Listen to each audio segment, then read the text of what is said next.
Top headlines कुछ इस प्रकार है। भारत और फ्रांस ने न्यूक्लियर अटैक सबमरीन प्रोग्राम के लिए सहयोग पर गहन मंथन किया। राफेल के साथ इंडियन एस्ट्रा की मुलाकात में और देरी हो सकती है। नई दिल्ली चाहता है कि Moscow make in India initiative के तहत रक्षा क्षेत्र को बढ़ावा देने में योगदान करे। फ्रांसीसी राजदूत अरुणाचल प्रदेश के राज्यपाल से मिले। टॉप कोस्ट गार्ड ऑफिसर ने उत्तर पश्चिम क्षेत्र में तैयारियों की समीक्षा की। जम्मू कश्मीर के डीजीपी का कहना है कि कुछ स्थानीय लोगों ने पुंछ हमले के आतंकवादियों को समर्थन दिया था। राजनाथ सिंह बायलैटरल मीट में चीनी समकक्ष के साथ हाथ मिलाने से किया मना।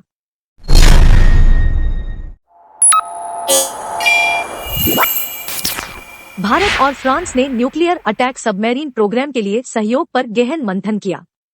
भारत और फ्रांस ने पंपजेट प्रोपल्शन इंटीग्रेशन पर ध्यान केंद्रित करते हुए भारत के न्यूक्लियर अटैक सबमरीन्स कार्यक्रम में फ्रांसीसी भागीदारी पर चर्चा की। 2016 में स्वीकृत कार्यक्रम का उद्देश्य 2 अरिहंत क्लास की बैलिस्टिक मिसाइल सबमरीन्स के लिए किए गए पूर्व कार्य के आधार पर 3 न्यूक्लियर अटैक करने वाली सबमरीन्स का निर्माण करना है। गुप्त संचालन के लिए तेजी से त्वरण और ऑन डिमांड प्रोपल्शन प्राप्त करने के लिए 2 महत्वपूर्ण कॉन्स्टिट्यूएंट पंपजेट प्रोपल्शन टेक्नोलॉजी और fine and tune nuclear reactor आवश्यक है। भारतीय नौसेना अपने पारंपरिक डीजल सबमरीन्स कार्यक्रम में पंपजेट प्रोपल्शन टेक्नोलॉजी को शामिल कर सकती है, जिसका लक्ष्य प्रोजेक्ट 75I के पूरा होने के बाद देश में 12 सबमरीन्स को विकसित करना है।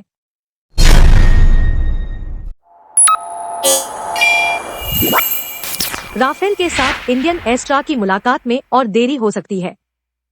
डसॉल्ट एविएशन के पास आवश्यक सॉफ्टवेयर होने के कारण भारत को अपनी स्वयं की निर्मित एस्ट्रा मिसाइलों को फ्रांसीसी राफेल बेड़े में एकीकृत करने में देरी का सामना करना पड़ रहा है, जबकि राफेल वर्तमान में माइका एयर टू एयर में मार करने वाली मिसाइल का उपयोग करता है, जिसे 2026 में माइका एनजी द्वारा प्रतिस्थापित किया जाएगा। भारत की योजना तेजस मार्क 2 को मीटियोर मिसाइल और तेजस मार्क 1A को भारतीय रडार से लैस करने की है। हालांकि राफेल के लिए बेहतर secondary beyond visual range BVR missile की जरूरत है। यही वजह है कि एस्ट्रा को चुना गया, लेकिन कार्यान्वयन में देरी होने की संभावना है।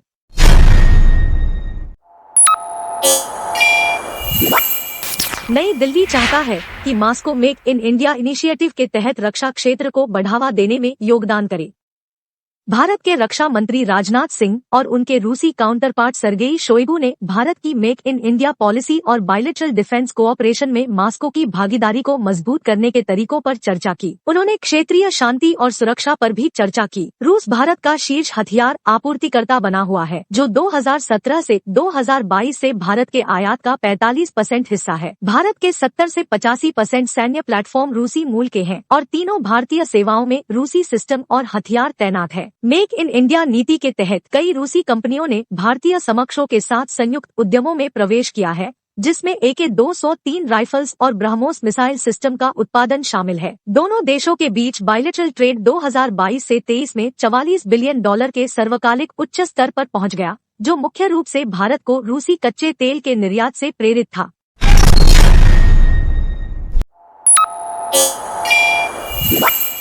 फ्रांसीसी राजदूत अरुणाचल प्रदेश के राज्यपाल से मिले। राज्य के साथ सहयोग विकसित करने की फ्रांस की इच्छा से अवगत कराया।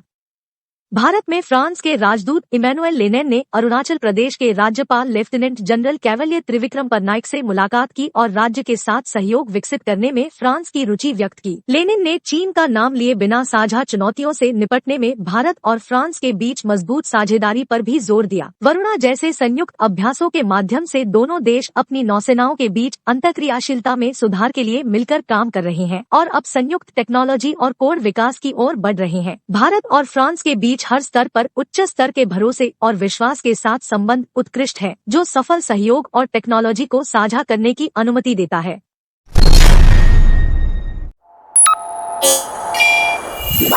टॉप कोस्ट गार्ड ऑफिसर ने उत्तर पश्चिम क्षेत्र में तैयारियों की समीक्षा की। अतिरिक्त महानिदेशक ADG KR सुरेश, जो गुजरात से केरल तक पूरे पश्चिमी समुद्र तट के साथ भारतीय तट रक्षक ICG की देखरेख करते हैं, बुनियादी ढांचा परियोजनाओं की परिचालन तैयारियों और प्रगति का आकलन करने के लिए गुजरात का दौरा कर रहे हैं। अपने दौरे के दौरान ADG सुरेश राज्यपाल आचार्य देवव्रत से मिलेंगे और ICG अधिकारियों, कर्मियों और उनके परिवारों के साथ बातचीत करने के लिए मुंद्रा, वाडीनार, वेरावल और पिपावाव में आगे की संरचनाओं का दौरा करेंगे। उनकी अगवानी महानिरीक्षक हरबोला कमांडर तटरक्षक क्षेत्र उत्तर पश्चिम उनके आगमन पर यह यात्रा coast guard wives welfare association western seaboard की अध्यक्ष जयंती सुरेश के लिए अपने पति के साथ जाने और आईसीजी परिवारों के साथ बातचीत करने का अवसर भी होगी।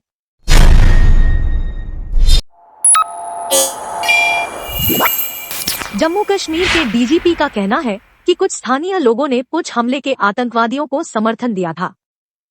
जम्मू कश्मीर के पुलिस प्रमुख दिलबाग सिंह ने कहा कि पुंछ में जिस आतंकी हमले में 5 जवानों की मौत हुई थी उसे कुछ स्थानीय लोगों की मदद से अंजाम दिया गया था। हमले को अंजाम देने वाले आतंकियों को आश्रय और परिवहन दिया गया था। यह हमला स्टील कोटेड कवचभेदी गोलियों और आईईडी से किया गया था। प्रारंभिक जांच से पता चलता है कि राजौरी पुंछ इलाके में 9 से 12 विदेशी आतंकवादी सक्रिय हो सकते हैं। गुरसई गांव निवासी निसार अहमद को आतंकियों को शरण देने के आरोप में गिरफ्तार किया गया है। निसार अहमद 1990 से आतंकियों का ओवरग्राउंड वर्कर OGW था। उसका परिवार भी आतंकियों को सहयोग देने में शामिल है। ड्रोन से हथियार, ग्रेनेड और कैश गिराई गई और निसार और उसके परिवार ने पैकेट को इकट्ठा किया। सटीक स्थान जहां पेलोड को एयर ड्रॉप किया गया था स्थापित किया जा रहा है।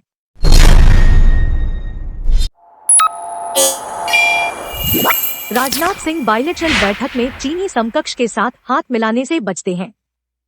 भारतीय रक्षा मंत्री राजनाथ सिंह ने भारत चीन सीमा क्षेत्रों और बायलैटरल रिलेशंस में विकास पर चर्चा करने के लिए अपनी बैठक से पहले अपने चीनी समकक्ष जनरल ली शांगफू के साथ हाथ मिलाने का आदान प्रदान नहीं किया। सिंह ने सीमाओं पर शांति और शांति के महत्व और मौजूदा समझौतों के अनुसार मुद्दों को हल करने की आवश्यकता पर बल दिया। ली शंघाई सहयोग संगठन SCO के रक्षा मंत्रियों की बैठक में भाग लेने के लिए भारत में है, जिसका वर्तमान अध्यक्ष भारत है। SCO 2001 में स्थापित एक अंतर सरकारी संगठन है जिसमें चीन, भारत और रूस सहित कई देशों की सदस्यता है।